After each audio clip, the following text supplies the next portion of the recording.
was finally free. The doctor said she was healing remarkably well from her emergency appendectomy, well enough to go home a full day ahead of schedule. She clutched the discharge papers in her trembling hands as the taxi pulled into the circular driveway of their Potomac mansion, the sprawling estate that David had bought them 3 years ago when his tech company went public. "Keep the change," she whispered to the driver, handing him a $20 for the $12 fare. Her hands shook not from the pain medication but from excitement. She couldn't wait to surprise David and 7-year-old Destiny. She'd been texting David all morning about wanting to come home, but he'd insisted she stay the full week to be safe. Now she could show him she was stronger than he thought. The August heat hit her like a wall as she stepped out of the air-conditioned cab, her hospital bag weighing heavy in her weak grip. The 10-bedroom house loomed before her, every window dark except for David's home office on the second floor. Strange, it was only 2 p.m. on a Tuesday. Destiny should be at day camp, but David usually worked from his downtown office. Simone fumbled with her keys at the front door, her surgical sight pulling with each movement. The massive foyer welcomed her with its cold marble floors and the ridiculous crystal chandelier David had insisted on buying. She called out softly, not wanting to startle him if he was on an important call. "David? Honey, I'm home." Silence. She climbed the curved staircase slowly, each step sending a dull ache through her abdomen. The hardwood floors creaked under her feet as she approached his office. The door was slightly ajar and she could hear voices, David's deep baritone and a woman's laugh. A laugh that definitely wasn't hers. Simone's heart began to race.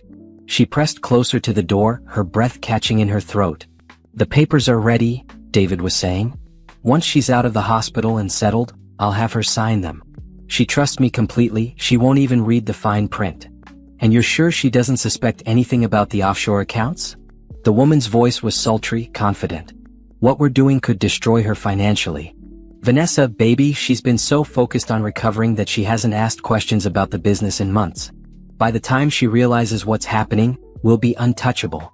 The company shares, the properties, the trust fund for Destiny, it'll all be protected from any divorce proceedings." Simone's knees buckled. She gripped the doorframe to keep from falling, her surgical stitches screaming in protest. This couldn't be happening. Not David. Not the man who'd held her hand through every doctor's appointment, who'd promised to love her, in sickness and in health, just 5 years ago. "What about Destiny?" Vanessa asked, and Simone's blood ran cold. "She'll understand eventually. Kids are resilient. And legally, with the new custody arrangements I'm setting up, Simone won't have much say in where she lives or goes to school." The sound that escaped Simone's throat was somewhere between a gasp and a sob. In that split second, David turned toward the door. Their eyes met through the gap, his widening in shock and panic, hers filling with tears of rage and heartbreak. "Simone." He jumped up from behind his mahogany desk, where papers were scattered like evidence of his betrayal. "What are you? How did you?" She stumbled backward, her hospital bag falling to the floor with a heavy thud. Vanessa Sterling emerged from behind David, her blonde hair perfectly styled, wearing the navy business suit that Simone recognized from David's company photos. She was beautiful, young, and apparently very eager to help David destroy everything Simone had built with him. 6 days, Simone whispered, her voice barely audible. "I was gone for 6 days. Simone, let me explain. 6 days and you've already planned my entire destruction." Her voice grew stronger, fueled by a rage she'd never felt before. "My daughter's future. My home. Everything." David stepped toward her, his hands raised as if approaching a wounded animal. "It's not what it sounds like. The business decisions are complicated and—" "Get away from me." The words came out as a roar that surprised even her. "Don't you dare come near me." She turned and ran down the hallway, ignoring the burning pain in her side. Behind her, she could hear David calling her name, his footsteps heavy on the hardwood floor. She made it to their bedroom, her bedroom, and slammed the door, turning the lock with shaking fingers. Her phone was buzzing. Text after text from David. "Let me explain. It's not what you think. Please, we can work this out. I love you." Simone slid down the door until she was sitting on the floor, her back against the wood that separated her from the man who just shattered her world. She pulled her knees to her chest, careful of her stitches, and let the tears fall. Outside the door, she could hear hushed arguing, David and Vanessa discussing damage control. She realized. They were talking about her like she was a business problem to be solved, not a wife and mother whose life had just been torn apart. She looked around the bedroom they'd shared for 5 years. The king-sized bed where they'd made love just 2 weeks before her surgery. The walk-in closet filled with designer clothes he'd bought her. The framed photos of their wedding day, where her smile had been so bright, so trusting. Everything was a lie. Every "I love you," every plan they'd made for Destiny's future, every moment of intimacy, all of it had been part of some elaborate scheme to steal her life away from her. Her phone rang. David again. She declined the call and immediately dialed the one person who would know what to do. "Mama," she sobbed when Regina Crawford answered on the first ring. "Baby girl? What's wrong?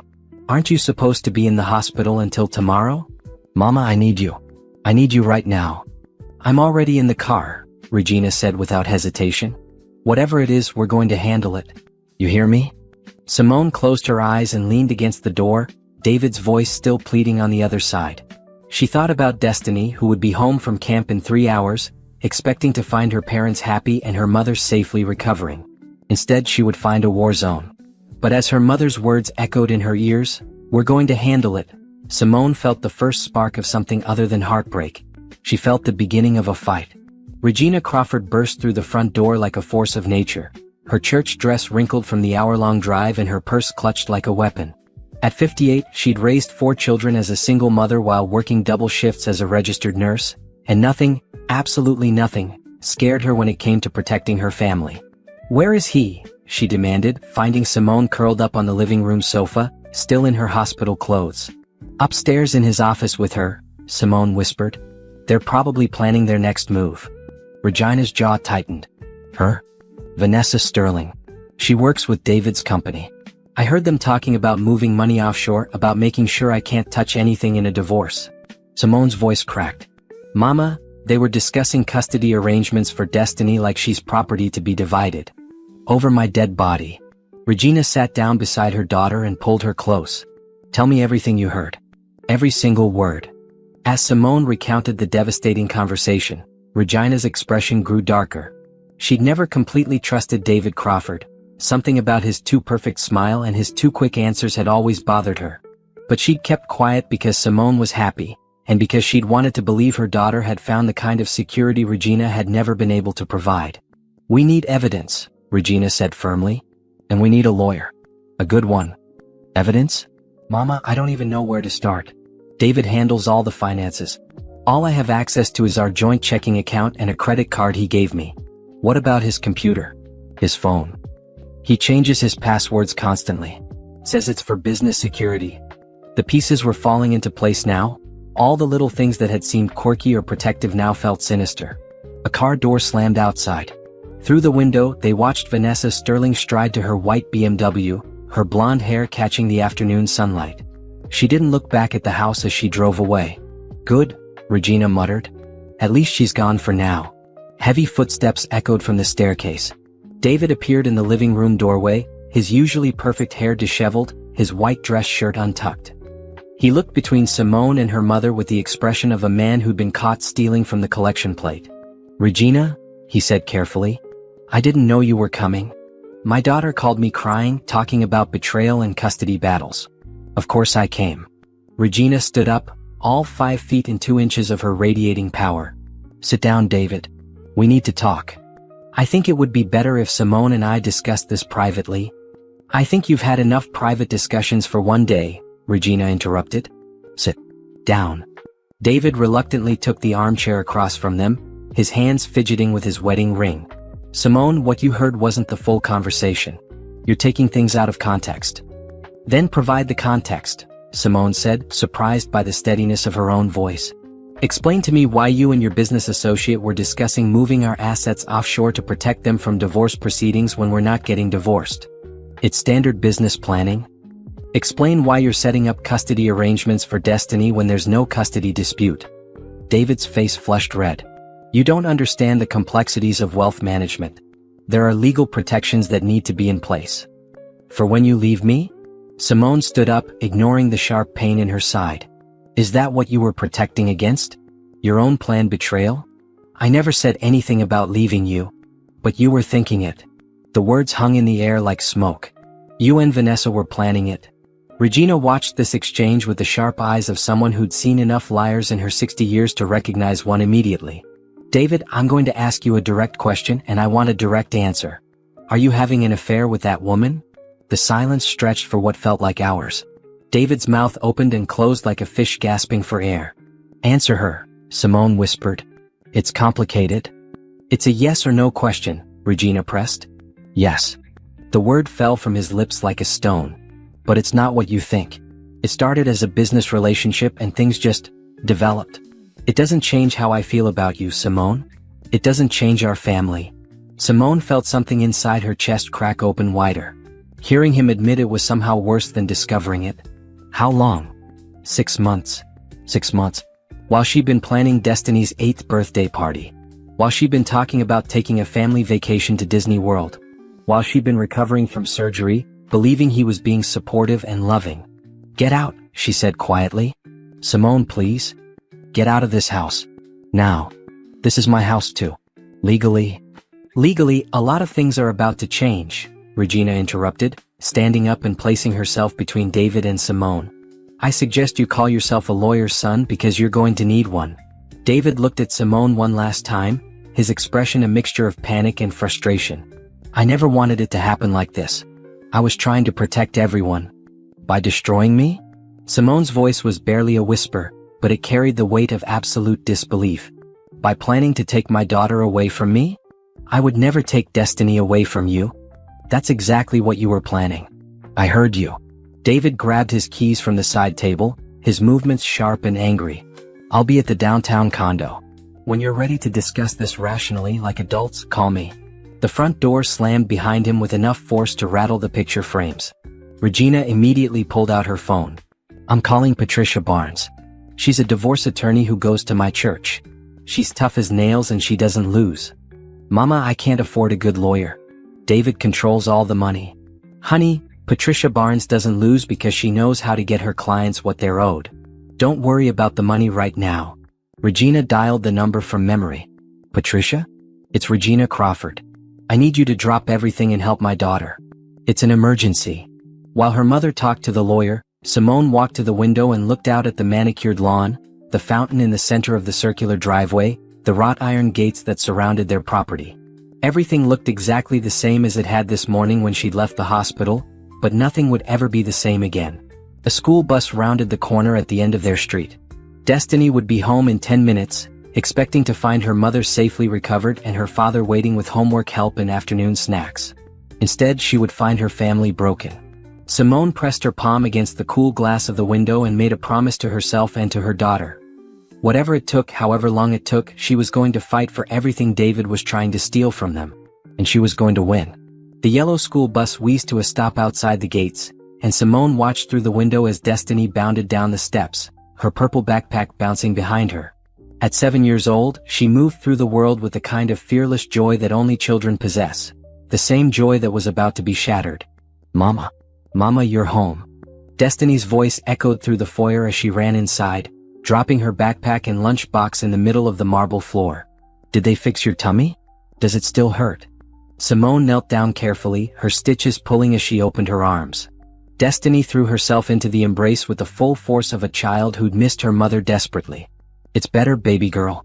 Much better. Where's Daddy? He said he was going to take me for ice cream when you came home.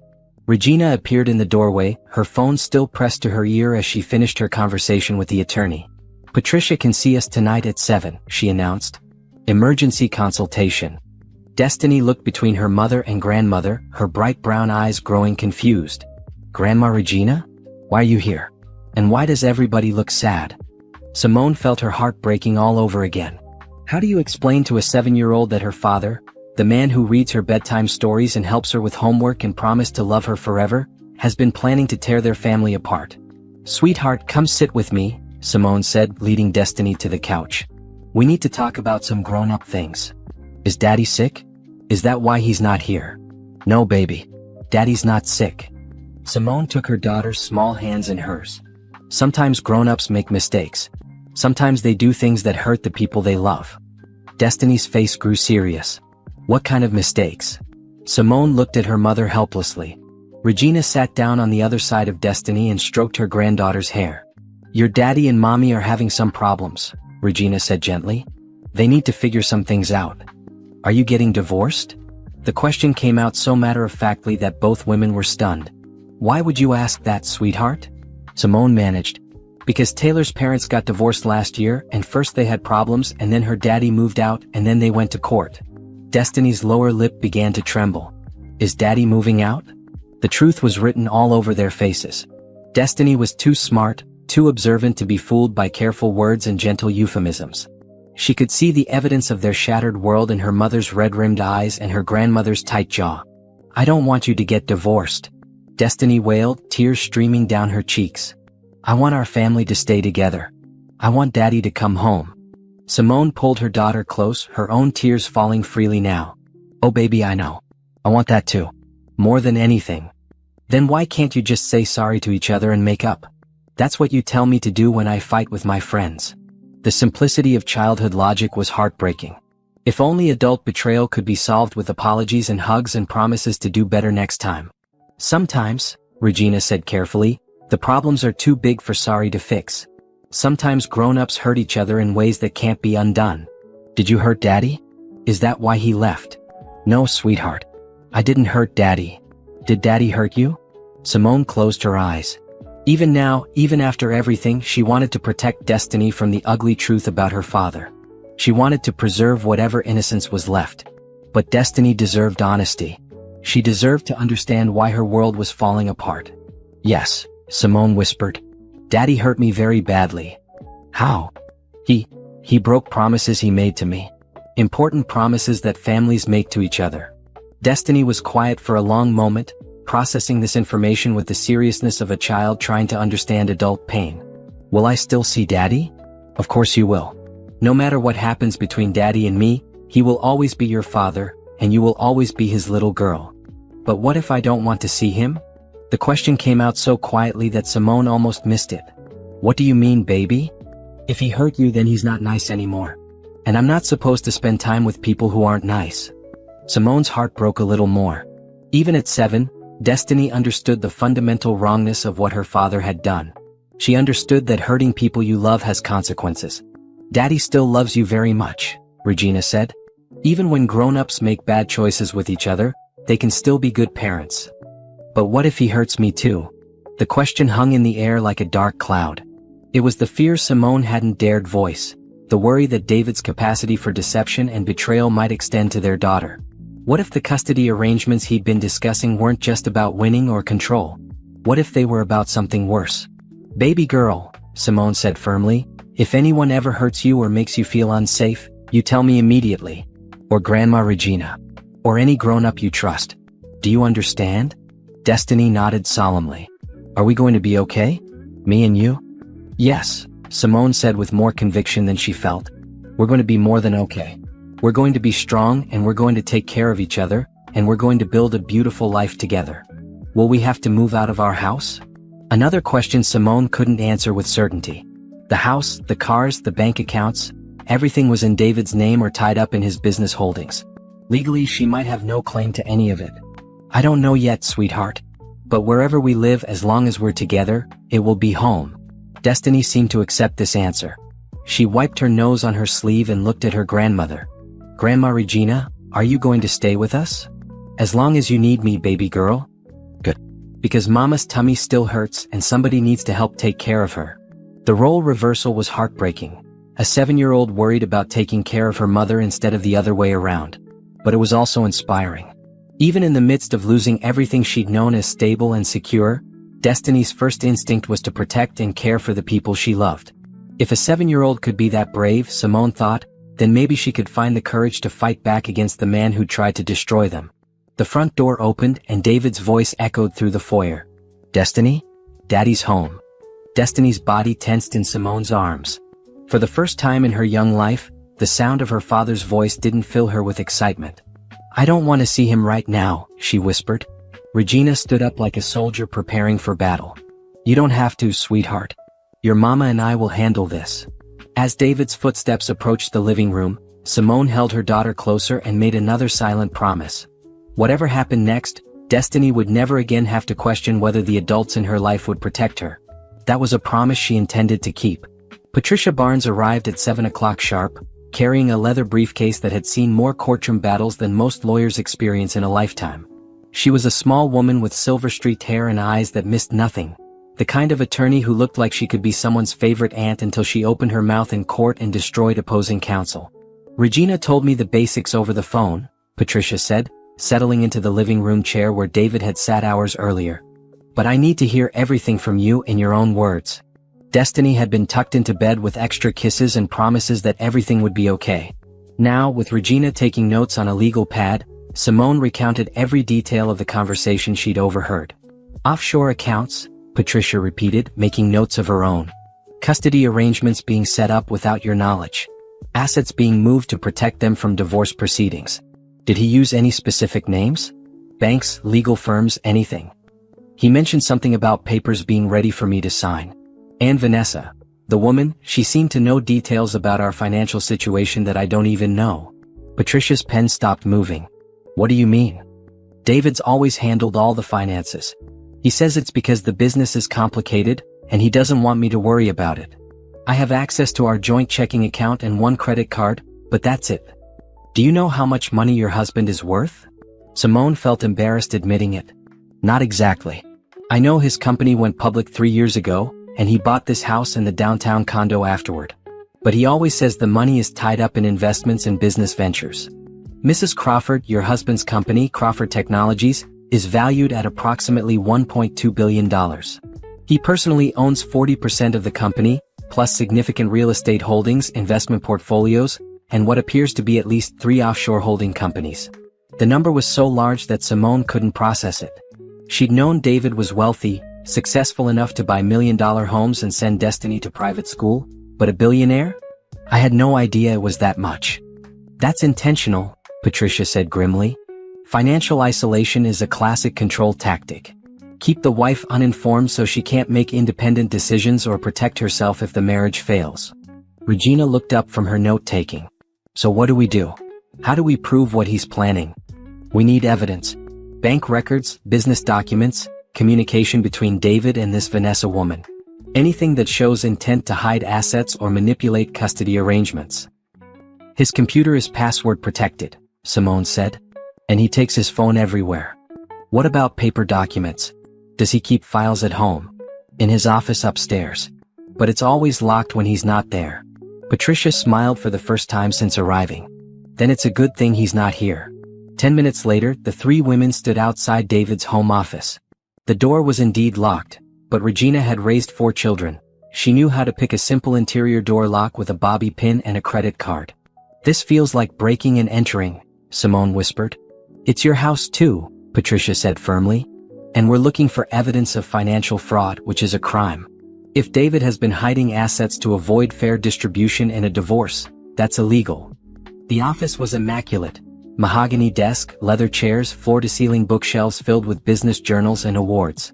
A framed photo of David and Simone on their wedding day sat prominently on the desk, which felt like a cruel joke given the circumstances. Patricia went straight to the filing cabinets while Regina checked the desk drawers. Simone felt frozen, overwhelmed by the violation of being in her husband's private space without permission, even though he'd been violating her trust for months. "Simone, look at this," Regina called softly. On David's desk calendar, today's date was marked with a note. "S home from hospital VIP dinner 8 p.m. Vanessa's initials. He'd been planning to take his mistress to dinner on the same day his wife was supposed to be released from the hospital. "That's not even the worst part," Patricia said from across the room. She was holding a folder labeled, "Estate Planning Revised." Inside were legal documents dated 2 weeks ago, while Simone was having surgery. "In the event of dissolution of marriage," Patricia read aloud, "custody of minor child will default to father, with mother receiving supervised visitation pending psychological evaluation." Psychological evaluation? Simone's voice was barely a whisper. "Subject has history of emotional instability and may require extended mental health treatment to ensure fitness for parenting." Patricia's voice grew angrier with each word. "This is completely fabricated. There's no medical documentation to support any of this." "What emotional instability?" Regina demanded. "Simone's never even been to therapy." "That's the point," Patricia explained. David was creating a paper trail to make Simone look unfit. If he could establish a pattern of emotional problems, He could use it to justify taking primary custody. Simone sank into one of the leather chairs, her hands shaking. He was going to take destiny away from me and make it look like it was for her own good. We need copies of everything, Patricia said, pulling out her phone to take pictures. Bank statements, business documents, correspondence, these custody papers, everything. They worked quickly and quietly, photographing document after document. Offshore account statements showing millions of dollars being moved to untraceable holdings. Business contracts that excluded Simone from any ownership despite her contributions to David's early career. Email printouts discussing neutralizing the wife's potential claims. The most damning evidence was a legal brief titled Preemptive Custody Strategy, outlining a plan to have Simone committed for a psychiatric evaluation that would coincide with David filing for divorce and emergency custody. This is beyond betrayal, Regina said, her voice tight with rage. This is pure evil. It's also completely illegal, Patricia added. This constitutes fraud, manipulation of the legal system, and probably a dozen other crimes. As they finished gathering evidence, Simone felt something she hadn't expected: relief. Not because the situation was less devastating than she'd thought, but because now she understood the full scope of what she was fighting against. David hadn't just been having an affair. He'd been methodically planning to destroy her life, take her daughter, and leave her with nothing. He'd been preparing to have her declared mentally unfit based on lies and fabricated evidence. But now she had proof.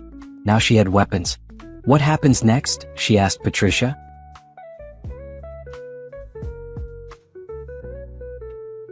Next, we file an emergency motion to freeze all assets pending investigation. We file for temporary custody arrangements that keep destiny with you. And we prepare for the fight of your life.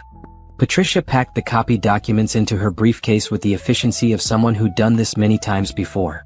Mrs. Crawford, I want you to understand something. Your husband has been planning this for months, maybe longer. He has expensive lawyers and unlimited resources. This is not going to be easy.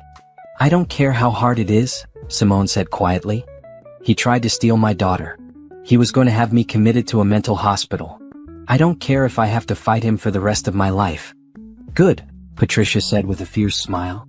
Because that's exactly the attitude we need to destroy his plans and get you everything you're entitled to. As they left David's office, Simone took one last look at the wedding photo on his desk. The woman in that picture looked so happy, so trusting. She'd believed her husband loved her enough to protect her from the world. Now she knew the truth.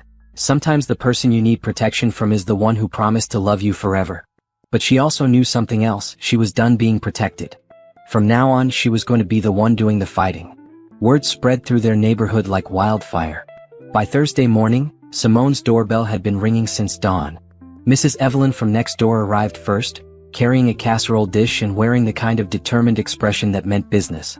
"Child, I've been watching that man come and go at all hours for months," the 67-year-old retired teacher announced, marching straight into the kitchen. "I knew something wasn't right when he started getting picked up by that fancy white car instead of driving his own Tesla." "You saw Vanessa picking him up?" "Honey, I see everything that happens on this street. That woman's been coming around since before you went into the hospital. Sometimes she'd sit in her car for 20 minutes waiting for him." Mrs. Evelyn set the casserole on the counter with authority. "I took pictures." Simone's heart leaped. "Pictures? Baby girl, I was suspicious when a married man starts getting rides from a woman who isn't his wife. Especially when she's waiting outside while his family is home." Mrs. Evelyn pulled out her smartphone with the pride of someone who'd mastered technology later in life. "Look here." The photos were time-stamped and clear. Vanessa's BMW parked outside their house on multiple occasions, David getting into the passenger seat, the two of them talking intimately through the car window. The most damning photo showed them kissing through the open driver's side window. "Mrs. Evelyn, these are incredible. Can you send them to me?" "Already sent them to your mama's phone. And I called my nephew Jerome, he's a private investigator, told him to get over here and talk to you." Before Simone could respond, another car pulled into the driveway. Her phone buzzed with a text from an unknown number. "This is Jerome Washington." And Evelyn called. "On my way up." Jerome Washington looked nothing like his aunt, tall and serious where she was tiny and animated, but he carried himself with the same quiet authority. He listened intently as Simone explained the situation, occasionally asking clarifying questions that made her feel like he was building a case in his head. "I can have a complete financial workup on your husband within 48 hours, he said, making notes in a small leather notebook. Bank records, business transactions, property holdings, communications with this Vanessa woman. If he's hiding assets, I'll find them. How much will this cost? I don't have access to. Don't worry about the money right now, Jerome interrupted. Aunt Evelyn explained the situation. We'll work something out. The doorbell rang again. This time it was Destiny's day camp counselor, Ashley, along with 2 other mothers from the program. We heard about what's happening, Ashley said quietly, mindful that Destiny was upstairs getting dressed for camp. We wanted you to know that if you need anything, rides for Destiny, someone to watch her after camp, meals, whatever, we're here. One of the mothers, Sarah, stepped forward. My ex-husband tried something similar when we divorced. Hiding money, threatening to take the kids. I have the name of a financial forensics expert who saved my life in court. The other mother, Lisa, handed Simone a business card. This is my therapist. She specializes in helping women through high-conflict divorces. Your lawyer might want documentation that you're emotionally stable, especially if David tries to claim otherwise. Simone felt overwhelmed by the sudden outpouring of support from people who barely knew her. I don't understand. Why are you all helping me? Because we've been where you are, Sarah said simply. And because what's happening to you could happen to any of us. Plus, Mrs. Evelyn added from the kitchen, that husband of yours has been acting like he's better than everyone else for years. Driving around in that fancy car, talking down to the landscaping crew, acting like this neighborhood wasn't good enough for him anymore. It's about time someone knocked him down a peg. Throughout the morning, more neighbors arrived. The woman from 3 houses down brought homemade bread and phone numbers for a tax attorney and a financial planner. The couple across the street offered to change their security camera angles to cover Simone's driveway in case David tried anything inappropriate.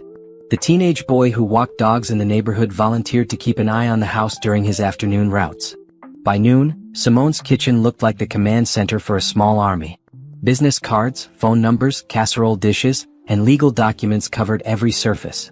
Regina was coordinating the various offers of help while Jerome interviewed neighbors about David's recent behavior patterns. This is incredible, Simone told her mother. I had no idea all these people were paying attention. Honey, when a woman's world gets turned upside down, other women notice. We've all been in situations where we needed help, even if it wasn't as dramatic as yours. Patricia Barnes arrived for a lunch meeting and surveyed the scene with professional appreciation. This is exactly what we need, she told Simone. Community support, witnesses to David's behavior, financial experts, and documentation. David's counting on you being isolated and vulnerable. Instead, you've got an entire support network. I don't even know most of these people very well.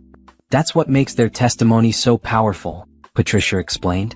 These aren't your close friends who might be seen as biased. These are objective neighbors who observed suspicious behavior and are willing to testify about it. Jerome approached them with his notebook full of new information.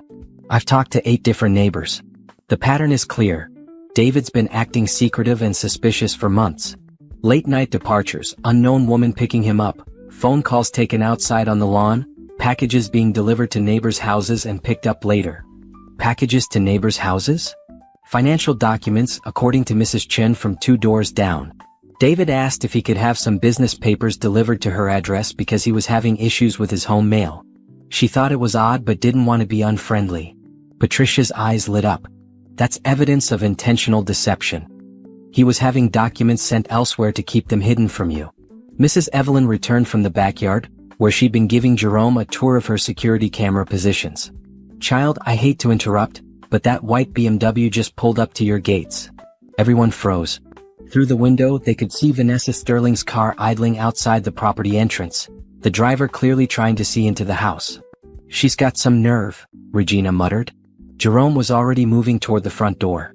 I'm going to get pictures of her here, in case she tries to claim she's never been to the property.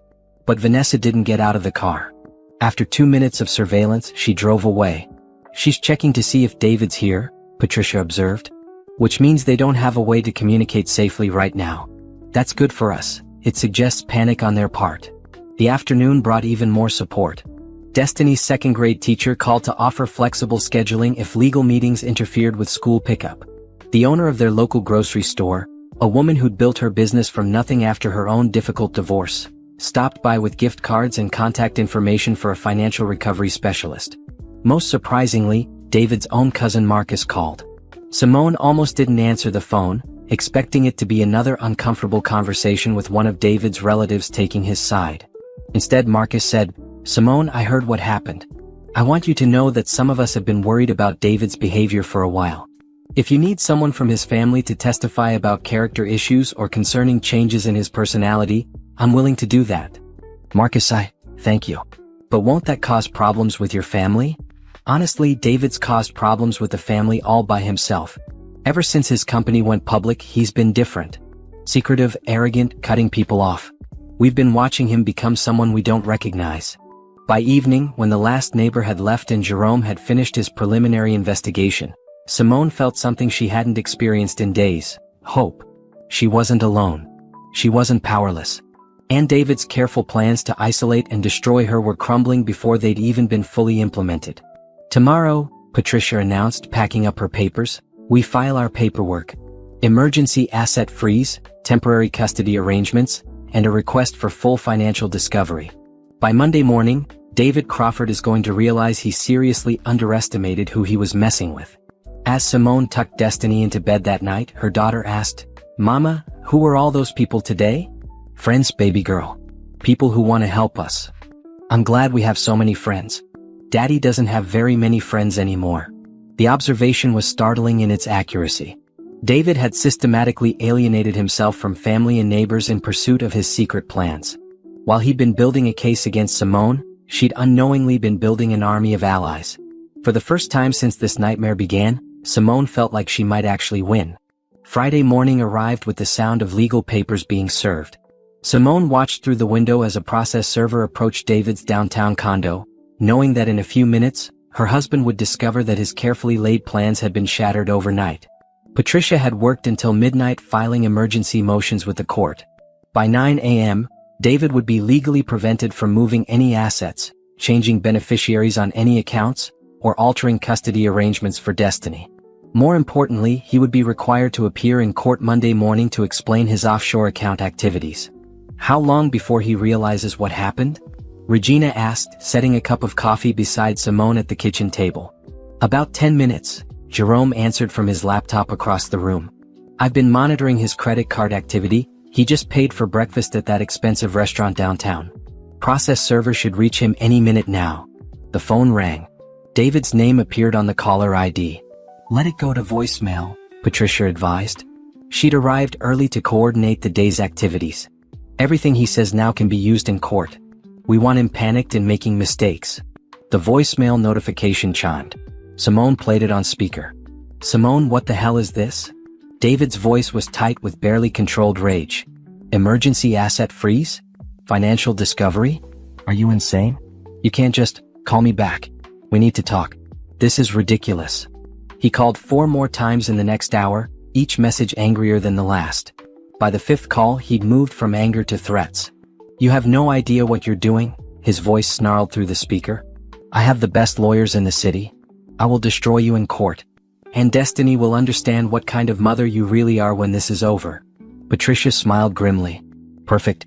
Threatening messages are exactly what we need to establish his character." Jerome looked up from his computer screen. "We just got confirmation that 3 offshore accounts have been frozen by federal banking authorities. Your husband is about to discover that moving money internationally without proper documentation is a very serious crime." Simone felt a mix of satisfaction and terror. This was really happening. There was no going back now. The house phone rang. A number she didn't recognize. "Mrs. Crawford? This is James Mitchell from Crawford Technologies Board of Directors. I need to speak with you urgently about your husband's business activities." Patricia nodded for Simone to take the call. "Mr. Mitchell, what can I do for you?" "Mrs. Crawford, the board has become aware of some irregularities in David's recent financial transactions. Federal investigators contacted us this morning about offshore account activities that weren't disclosed to the board or to company shareholders." Simone's heart raced. Federal investigators? When assets are moved offshore without proper documentation, especially in amounts exceeding $10 million, it triggers automatic federal oversight. "Mrs. Crawford, we need to know. Were you aware of your husband's international financial activities?" "I had no idea. I just discovered the offshore accounts yesterday." "Mrs. Crawford, I'm going to be frank with you. If David has been using company resources for personal asset protection in anticipation of divorce proceedings, that constitutes embezzlement and fraud. The board is meeting in emergency session this afternoon to discuss his status with the company. After the call ended, Patricia was practically glowing. This is better than I could have hoped. David's not just facing divorce proceedings, he's facing federal investigation and potential criminal charges. What does this mean for Destiny and me? It means David's plans to control the divorce proceedings through financial manipulation have completely backfired. He's now fighting for his own freedom, not just his assets. Jerome's phone buzzed. Vanessa Sterling just made a very interesting call to her attorney. My contact at the phone company confirmed she's seeking immunity in exchange for testimony about David's financial activities. She's turning on him? Looks like it. When federal investigators get involved, people start looking out for themselves very quickly. The afternoon brought a parade of unexpected visitors. David's business partner arrived first, looking haggard and desperate. "Simone, I need to know what David told you about the Cayman Islands accounts," he said without preamble. "The SEC is asking questions I can't answer. I don't know anything about Cayman Islands accounts." He never mentioned moving company funds offshore for tax purposes? David never discussed business with me. He said it was too complicated for me to understand. The man's face went pale. Jesus Christ. He's been forging your signature on authorization documents for months. The investigators are going to think you were part of the scheme. Patricia immediately intervened. My client had no knowledge of any financial irregularities. Any documents bearing her signature were signed without her understanding of their true purpose. After David's business partner left, Jerome pulled Simone aside. "I need to show you something, but it's going to be difficult to see." He opened his laptop to a folder labeled Surveillance Photos. The images showed David and Vanessa at restaurants, hotels, and business meetings over the past 6 months. But the most shocking photos were from a real estate office. "They've been looking at properties together," Jerome explained. "Houses in countries that don't have extradition treaties with the United States. David's been planning an exit strategy in case his financial schemes were discovered."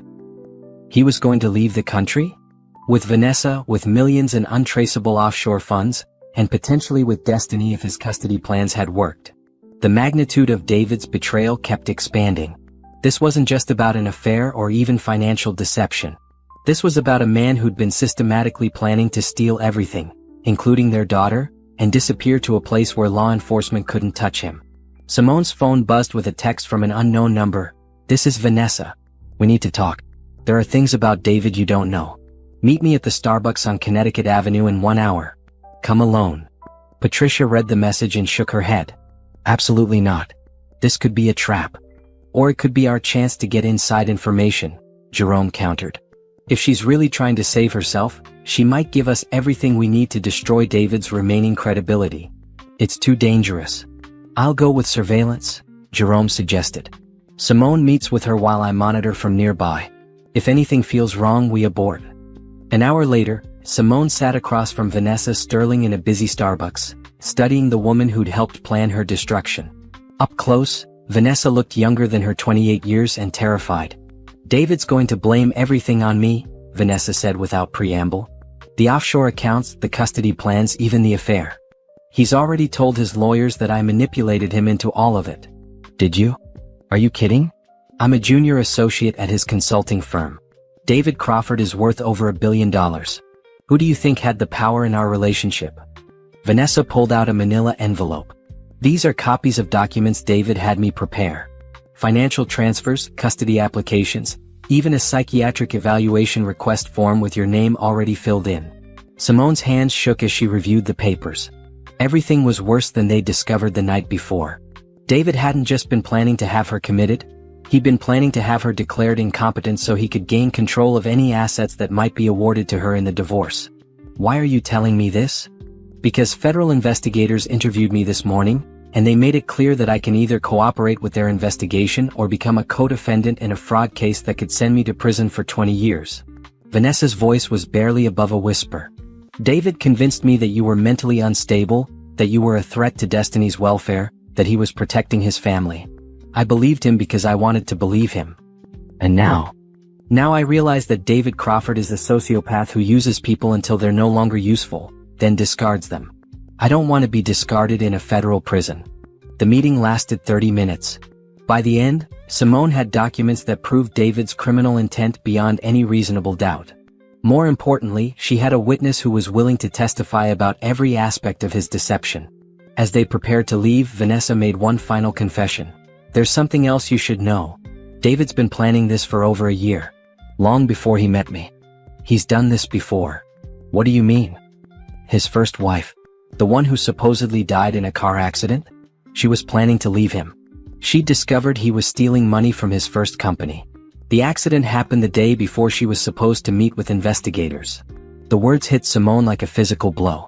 David's first wife, Sarah, had been killed in a late-night crash on a deserted highway 5 years ago. David had grieved appropriately, spoke of her lovingly, even kept her picture in his office. Simone had never questioned the story. Are you saying he killed her? I'm saying the timing was very convenient. And I'm saying David Crawford will do anything to protect himself and his money, including destroying anyone who threatens him. As Simone walked back to her car, her entire worldview shifted again. She wasn't just fighting for her assets and custody of Destiny. She was fighting for their lives. The man she'd married, the father of her child, might be a murderer. The emergency meeting convened at Patricia's law office at 8 o'clock that evening. In addition to Simone, Regina, and Patricia, Jerome had brought his contact from the FBI Financial Crimes Unit, Agent Sarah Kim, who'd been tracking suspicious offshore activity for months. Mrs. Crawford, Agent Kim began, spreading files across the conference table. Your husband has been under federal surveillance since January. We've been building a case against him for financial fraud, tax evasion, and money laundering. Simone felt the room spinning. Since January? But his affair with Vanessa only started 6 months ago. The financial crimes started much earlier, Agent Kim explained. We believe David has been systematically moving money offshore for over 2 years, coinciding with his company's major growth period.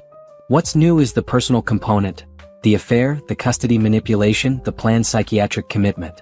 Patricia leaned forward. Agent Kim, Vanessa Sterling provided some disturbing information about David's first wife. Are you investigating that situation as well? Agent Kim's expression grew grave. Sarah Crawford's death has been reopened as a suspicious death investigation. We found communication between David and offshore account managers dating back to the week before her accident. Regina reached for Simone's hand as the implications sank in. He killed her, Simone whispered. He killed Sarah and he was planning to destroy me the same way. We can't prove homicide at this point, Agent Kim cautioned. But the financial evidence suggests David has a pattern of eliminating threats to his wealth and control. Sarah had discovered his early financial crimes. You discovered his current ones. Jerome opened his laptop and pulled up a detailed timeline. I've been tracking David's behavior patterns since the surveillance began. Every time someone gets close to exposing him, they either disappear, have accidents, or suffer sudden mental health crises that discredit their testimony. How many people are we talking about? Patricia asked. At least 4 business associates who questioned his accounting practices over the past 3 years. 1 died in a climbing accident, 1 was committed to a psychiatric facility after a supposed suicide attempt, and 2 moved out of the country suddenly after receiving large financial settlements. Agent Kim nodded grimly. This is why we need your cooperation, Mrs. Crawford. You're the closest we've gotten to someone with direct evidence of David's methods. What do you need me to do? First, we need you to be extremely careful. David is cornered now, and cornered criminals are unpredictable. We're assigning protective surveillance to you and Destiny. Protective surveillance? Unmarked agents will be monitoring your house, Destiny's school, and your movements. If David approaches you directly or attempts any intimidation, we'll intervene immediately. Patricia spread out the custody and financial documents they gathered. What about the legal proceedings? Can we continue with the divorce case while the federal investigation is ongoing? The divorce will actually help our case, Agent Kim explained. Family court proceedings require full financial disclosure. David will be forced to reveal assets and explain discrepancies, which gives us additional evidence for the criminal case. Simone's phone rang. David's name appeared on the screen. Agent Kim gestured for her to answer, then activated a recording device. Keep him talking as long as possible. Hello, David. Simone, we need to talk. Face to face. This whole situation has gotten out of hand. I don't think that's a good idea. Listen to me very carefully. David's voice took on a cold, threatening tone. You have no idea who you're dealing with. I've built an empire, and I will not let you or anyone else destroy what I've worked for. Is that a threat? It's a statement of fact. I've handled problems before and I can handle this one. But it would be much easier for everyone if you simply agreed to a reasonable settlement. What kind of settlement? You get the house and enough money to live comfortably. I get primary custody of Destiny and control of all business assets. You sign a non-disclosure agreement and never speak about our marriage or my business activities to anyone. Agent Kim was frantically taking notes, circling phrases like, handled problems before, and much easier for everyone. And if I don't agree? The pause was long and chilling. Then you'll discover that sometimes people who cause problems for me tend to have problems of their own. Serious problems. Life-changing problems. David, are you threatening to hurt me? I'm offering you a choice, Simone. The easy way or the hard way. But either way, this ends with me getting what I want. The call ended abruptly. Agent Kim looked up from her notes with grim satisfaction. That was a direct threat recorded on federal surveillance equipment. Combined with the financial evidence and witness testimony, we now have enough to arrest David Crawford on multiple felony charges. When? Regina asked. Tomorrow morning. We'll coordinate with local police to ensure Destiny is safely at school when the arrest happens. Patricia began organizing documents. This changes our entire legal strategy. Instead of fighting a divorce case against a billionaire, we're now dealing with a soon-to-be federal prisoner. What does this mean for Destiny's custody? Simone asked. Full custody to you, obviously. The court won't award any parental rights to someone facing federal charges for fraud and potentially murder. Agent Kim packed up her files. Mrs. Crawford, I need you to understand that David will likely make bail initially. He has significant financial resources and no prior convictions. The period between his arrest and trial could be the most dangerous time for you. How long are we talking about? Potentially several months. Federal cases move slowly, especially complex financial crimes cases. Jerome closed his laptop. I'll maintain surveillance on David's activities during the bail period. We need to know if he attempts to contact Simone or Destiny, or if he tries to leave the country. As the meeting broke up, Simone felt simultaneously relieved and terrified. David would be arrested, which meant he could no longer hide behind his wealth and power. But he would also be desperate, which made him exponentially more dangerous. Mama, she said to Regina as they walked to their cars, I need to tell Destiny what's happening. She's going to see news reports, hear other kids talking about it at school. What are you going to say? The truth. That her father made very bad choices that hurt people, and now he has to face the consequences of those choices. And if she asks if he's dangerous? Simone looked up at the dark sky, thinking about Sarah Crawford's mysterious death, about the business associates who'd suffered sudden misfortunes, about David's cold voice threatening her over the phone.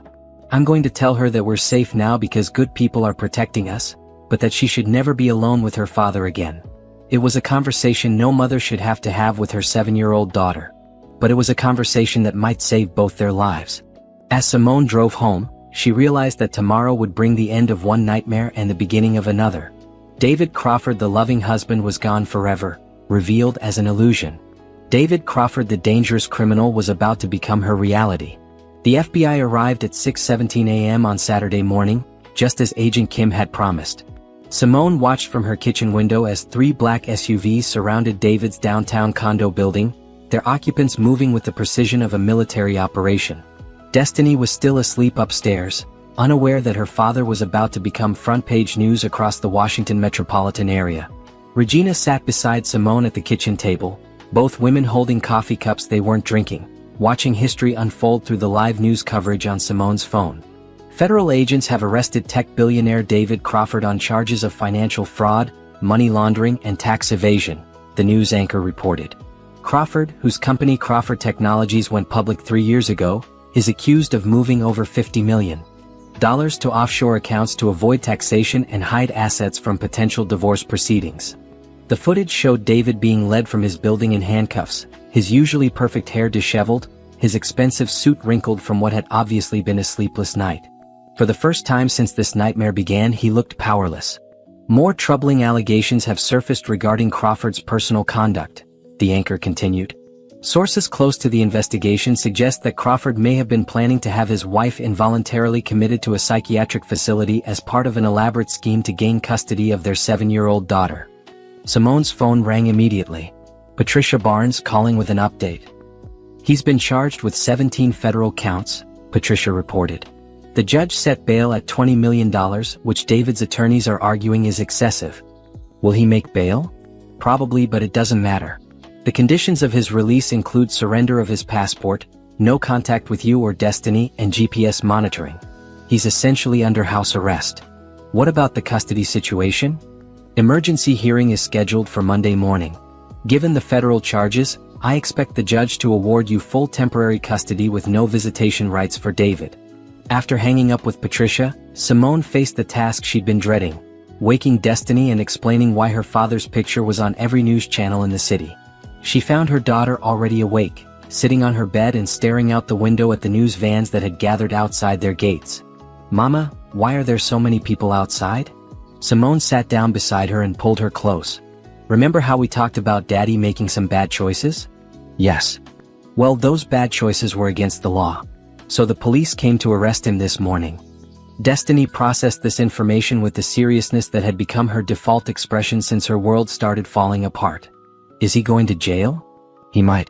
There will be a trial where a judge and jury decide if he really broke the law." "Did he hurt somebody?" The question was so direct, so perceptive, that Simone felt her breath catch. "We think he might have hurt people, yes." "Did he hurt you?" "Yes, baby girl. He hurt me very badly." "Was he going to hurt me?" This was the question Simone had been dreading most. How do you tell a 7-year-old that her father might have been planning to kidnap her and disappear to another country? "Daddy had some plans that would have separated us," Simone said carefully. "But the police stopped him before anything bad could happen." Destiny was quiet for a long moment. Then she asked, "Am I still going to have to see him?" "Not unless you want to. And not unless a judge says it's safe." "I don't want to see him. Not if he was going to hurt you." The simple declaration broke Simone's heart and filled her with pride at the same time. Even at 7 years old, Destiny understood that love means protecting the people you care about, not hurting them. The rest of Saturday was a blur of phone calls, legal meetings, and media management. Jerome had stationed himself at the house to coordinate security and field calls from reporters. Mrs. Evelyn had appointed herself as the neighborhood's unofficial spokesperson, cheerfully telling any journalist who approached that David Crawford never fit in around here anyway. The most challenging call came from David's mother, Eleanor Crawford, a woman who'd never fully accepted Simone into the family. "This is all a misunderstanding," Eleanor insisted during their brief conversation. "David would never do the things they're accusing him of. He's a good man who's been set up by jealous business competitors." "Mrs. Crawford, I understand this is difficult for you. What's difficult is watching my son's life be destroyed by lies and manipulation. I hope you're proud of yourself for participating in this witch hunt." The call ended with Eleanor's threat to sue for grandparental visitation rights, which Patricia immediately dismissed as an empty threat from a woman in denial about her son's true character. By evening, the media circus had died down enough for Simone to take a walk around their neighborhood with Destiny. The little girl held her mother's hand tightly as they passed the houses where their neighbors had offered so much support over the past week. "Mama, are we going to be okay?" Destiny asked as they paused by the fountain in their front yard. "We're going to be better than okay," Simone replied, and for the first time she truly believed it. "We're going to be free." As they walked back toward the house, Simone's phone buzzed with a text from an unknown number. "Saw the news. Proud of you for fighting back. Call me when you're ready to talk about the future. Jamal." Jamal Brooks. Her college friend who'd become a successful architect, who'd had a crush on her before she'd met David, who'd sent a congratulations card when Destiny was born and had always stayed in polite touch through social media. For the first time in days, Simone smiled about something that had nothing to do with legal victories or David's downfall. Maybe there really could be a future after all of this was over. Maybe there could be happiness again. "Who was that?" Destiny asked, noticing her mother's expression. "An old friend. Someone I haven't talked to in a long time." "Are you going to call him back?" "Maybe. Someday soon." As they reached their front door, Simone realized that David's arrest wasn't just the end of his ability to hurt them. It was the beginning of their ability to imagine a life beyond survival. For the first time in years, the future felt full of possibilities instead of threats. Sunday morning brought news that David had made bail and was confined to his downtown condo under electronic monitoring. But it also brought something unexpected. A letter from Vanessa Sterling. "I know you have no reason to trust me," the letter read. but I wanted you to know that I'm testifying against David in exchange for immunity. I'm also leaving the country for my own safety once the trial is over. I'm sorry for my part in almost destroying your life. You deserved so much better than what both of us put you through." Attached to the letter was a flash drive containing every communication she'd ever had with David, including recorded phone calls where he discussed his plans for Simone and Destiny in disturbing detail. As Simone listened to her husband's voice planning her destruction with casual indifference, she felt the last vestiges of love and trust finally die. Whatever happened in the trial, whatever the future held, she would never again doubt that she'd made the right choice in fighting back. David Crawford had tried to erase her. Instead, he'd erased himself. 3 months later, Simone sat in the front row of federal district court, watching her former husband's life systematically dismantled by evidence. David looked smaller somehow, diminished by the orange jumpsuit and handcuffs, his billion-dollar empire reduced to a defendant's table and a stack of legal papers. The trial had become a media sensation. The billionaire betrayal, the newspapers called it. Tech mogul's murder plot, the tabloids screamed. Every day brought new revelations about David's elaborate schemes, each more shocking than the last. Vanessa Sterling had been the prosecution's star witness, testifying for 3 days about David's detailed plans to destroy Simone's life and potentially eliminate her entirely if she became too much of a threat. Her testimony had been devastating, clinical in its precision and terrifying in its implications. "Mr. Crawford told me that problems had a way of solving themselves," Vanessa had testified, and that people who threatened his business interests tended to disappear from his life one way or another. The prosecutor had then presented evidence linking David to the suspicious deaths or disappearances of 4 other people who'd posed financial or legal threats to him over the past 5 years. Sarah Crawford's car accident was the most damning evidence. Investigators had found that the brakes had been tampered with, and David's cell phone data showed he'd been in the area of the crash site just hours before it happened. "The defendant has a pattern," the prosecutor told the jury during closing arguments. "When David Crawford can't control a situation through money or manipulation, he eliminates the problem permanently." His wife Simone was next on that list. The defense team had tried every strategy available, claiming Simone was a gold digger seeking revenge, arguing that David's business activities were standard wealth management practices, suggesting that Vanessa Sterling had manipulated David into illegal activity. None of it stuck. The evidence was too overwhelming. The paper trail too clear. The witness testimony too consistent. On the 5th day of deliberation, the jury returned with guilty verdicts on all 17 federal charges. Money laundering, tax evasion, fraud, conspiracy, and most importantly, conspiracy to commit murder in the death of Sarah Crawford. Judge Martha Stevens sentenced David Crawford to 45 years in federal prison without the possibility of parole. "Mr. Crawford," the judge said as David stood to receive his sentence, "you used your wealth and power to systematically destroy anyone who threatened your control. You planned to have your current wife institutionalized, planned to steal her child, and based on the evidence presented, planned to have her killed if those strategies failed. This court finds your actions to be among the most callous and calculated crimes I've seen in 30 years on the bench." As the bailiffs led David away in shackles, he turned to look at Simone one last time. There was no remorse in his expression, no acknowledgement of wrongdoing. Even now, facing life in prison, he looked at her with the cold indifference of someone who'd never seen her as fully human. Simone felt nothing. No satisfaction, no anger, no sadness. Just emptiness where her marriage used to be, and relief that it was finally over. Outside the courthouse, Patricia Barnes addressed the media while Simone and Destiny waited in a protective circle of FBI agents and family supporters. "Today's verdict sends a clear message that wealth and power cannot protect criminals who prey upon the most vulnerable members of our society," Patricia announced. David Crawford thought he could destroy a woman and steal her child simply because he had more money and more connections. He was wrong. Reporters shouted questions about Simone's plans, about the financial settlement, about how this experience had changed her. She ignored them all, focusing instead on Destiny's small hand in hers and the knowledge that they were finally, truly safe. The financial resolution had been swift and decisive. David's assets, estimated at $1.4 billion, were being distributed among his victims' families, government fines and restitution payments. Simone's share after legal fees and taxes would be approximately $200 million, more money than she'd ever dreamed of having. But more important than the money was the custody decision.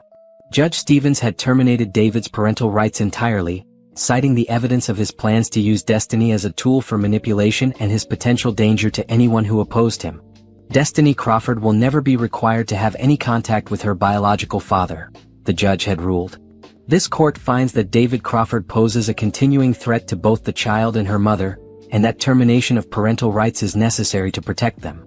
As they left the courthouse that day, Simone felt like she was walking out of one life and into another.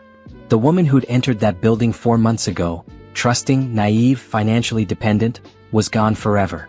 In her place was someone harder but wiser, scarred but unbroken.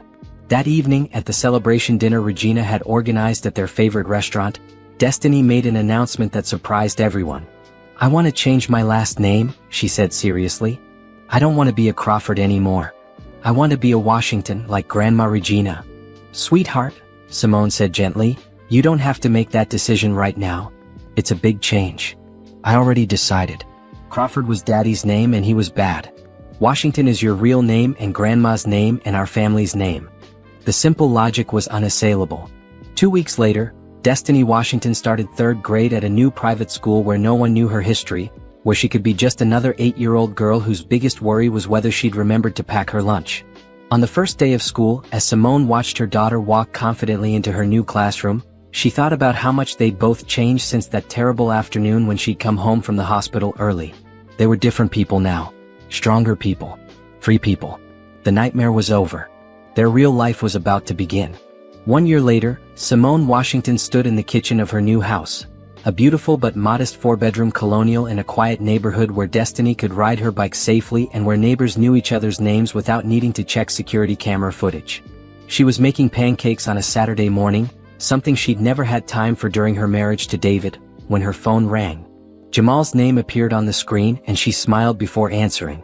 "Good morning," she said, flipping a pancake with one hand while holding the phone with the other. "Good morning, beautiful. How's my favorite architect's client doing today?" "Your client is doing very well, thank you." Although she's wondering if her architect has any plans to stop by and inspect his work today. "Funny you should mention that. I happen to be in the neighborhood with coffee and donuts from that place Destiny loves." Through the window, Simone could see Jamal's truck pulling into the driveway, and her heart did the little skip it had been doing for months whenever she saw him. Their relationship had developed slowly, carefully, with the deliberation of two adults who understood that trust was something precious that shouldn't be rushed. He'd been there through the trial, sitting in the back of the courtroom on the hardest days, never pushing for more than she was ready to give. He'd helped her house hunt when she decided to leave the Potomac mansion and all its memories behind. He designed the playroom where Destiny now hosted sleepovers with friends who knew nothing about billionaire fathers or federal trials. Most importantly, he'd shown Destiny what a good man looked like. Someone who kept promises, who treated women with respect, who solved problems with conversation rather than manipulation or threats.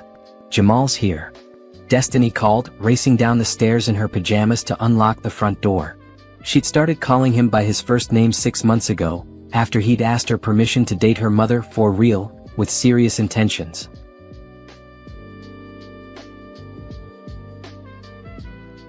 "Morning, sunshine," Jamal said, lifting Destiny in a hug that made her giggle. "I brought those chocolate donuts you like." "The ones with sprinkles?" "The ones with sprinkles."